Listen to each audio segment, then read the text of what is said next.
I'm Matthew Waterson, and this is my 5-question interview. What quote do fans ask you to add to their autographed items the most? Usually, the majority of the fans I have coming up at the moment are for X-Men 97 from Magneto, and the quote that is most common is probably the last line of the UN speech, which is, "Do not make me let you down." You share a funny or memorable moment from a recording session? No. Okay, fine, I can probably say one.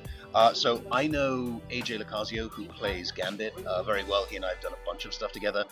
And he had a story about when we first moved into our house, and our house came with chickens. And he tells that story to everybody we work with, which means every time I do a session, I immediately get asked about chickens. And they're not my chickens, they're my wife's chickens, but I still spend an inordinate amount of time talking about chickens. How do you bring unique traits to each character you voice? I'm really a one-trick pony. I just do one thing and they just keep hiring me. But in seriousness, usually there's something in the writing. The writers are phenomenal, and usually they have done stuff in the writing that helps when you start reading it to go, oh, this is who this character is, and this is something about them that's going to really sort of make them individual. What's one piece of advice you'd give to aspiring voice actors? Stay away from it. Don't compete with me. I need all the money I can. I have children. But if I'm actually going to help you,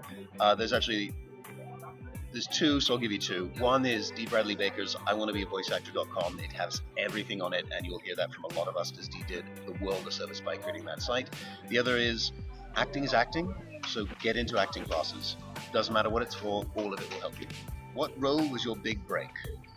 Drawl in Trollhunters. It was the first animated show I did. I was only supposed to be in an episode or two, and the head of the studio liked the character, so I ended up getting to be in the entire series, which was amazing.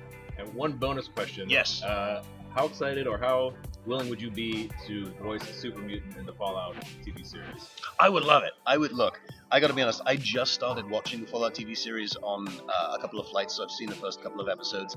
It's brilliant, and if I got the chance to actually do Virgil, for example, both the scientist and the super mutant, I would jump at it, because it would be a blast. So you can find me at MJ Waterson on either Instagram or Twitter. I'm not amazing at social media, but I do my best.